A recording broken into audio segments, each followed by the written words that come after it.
দিনহাটায় গভীর রাতে জামাইয়ের বাড়িতে গুলিবিদ্ধ শাশুড়ি, এলাকায় চাঞ্চল্য। জামাইয়ের বাড়িতে বেড়াতে এসে গভীর রাতে গুলিবিদ্ধ হলেন এক শাশুড়ি। ঘটনাটি ঘটেছে শুক্রবার রাতে কোচবিহারের দিনহাটা মহকুমার গীতালদহ রথীনন্দন এলাকায়। গুলিবিদ্ধ মহিলার নাম মর্জিনা বিবি, বয়স 55 বছর। স্থানীয় সূত্রে জানা গিয়েছে, নাতি অসুস্থ থাকায় কিছুদিনের জন্য তিনি তার জামাই আব্দুল লতিফ মিয়ার বাড়িতে এসেছিলেন। শুক্রবার রাতে খাওয়া দাওয়ার পর তিনি মেয়ের শাশুড়ির সঙ্গে একই ঘরে ঘুমাচ্ছিলেন। রাত আনুমানিক 1টা থেকে 2টোর মধ্যে আচমকাই বাড়ির বাইরে থেকে টিনের বেড়া ভেদ করে গুলি ছোড়া হয়। ছোড়া গুলিটি মর্জিনা বিবির হাতে লাগে। গুলির শব্দে বাড়ির লোকজন আতঙ্কিত হয়ে পড়ে। সঙ্গে সঙ্গে তাকে উদ্ধার করে নিকটবর্তী হাসপাতালে নিয়ে যাওয়া হয়। বর্তমানে চিকিৎসাধীন রয়েছেন তিনি বলে জানা গেছে। কে বা কারা এই গুলি চালালো এবং এর পেছনে কি কারণ রয়েছে সেই নিয়ে ধন্দে রয়েছেন সকলে। তবে এই ঘটনায় এখনো পর্যন্ত কাউকে আটক করা হয়নি। রাতের অন্ধকারে এভাবে বাড়ির ভেতর গুলি চালানোর ঘটনায় এলাকায় তীব্র আতঙ্ক ছড়িয়েছে। মানে রাত্রিবেলা খাওয়া দাওয়া করিয়ে আত্মীয় হচ্ছে বাড়িতে, আত্মীয় ভাই শুয়েছি। রাত 2টা 1টার সময় হঠাৎ করে গুলি হলো।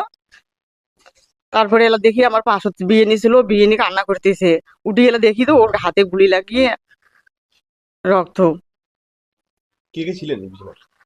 একটা ছোট্ট একটা আমার দেওয়ারের ছেলে ছিল, আর আমি, আর বিয়ে নিয়েছিল। মানে কারা করেছে বুঝতে পারছেন না কিছু? না দেখিয়ে নেই। কয়টা গুলি হয়েছে? একটাই। একটা গুলি লাগছে। হ্যাঁ, একটাই করেছে, একটাই লাগছে। যিনি যা লাগছে উনি কি আপনার বিয়ে নিয়ে হন? হ্যাঁ, মানে আপনার ছেলের ছেলে শাশুড়ি। আপনার ছেলের সাথে। হ্যাঁ। আপনার নাম? আমার নাম রিনে বিবি, যারা গুলি লাগছে তার নাম কি? মর্জিনে বিবি। এটা আমার বাড়িতে, ওকরা বাড়িতে আমাকে রাত্রি 3টা 3:30টার দিকে ফোন করছিল। তো রাত্রে আসতে পারি নাই, সকালবেলা আসছিলাম। আসার পর শুনলাম যে কে বা কারা এইখানটে মানে 2টার দিকে ঘোরাঘুরি করতে করতে করতে করতে এই দিক দিয়ে, এই যে টিনের এই দিক দিয়ে গুলি করছে। গুলি করার পরে যে আমার ভাবি ছিল, ভাবির বিয়ানি এইখানে শুয়েছিল।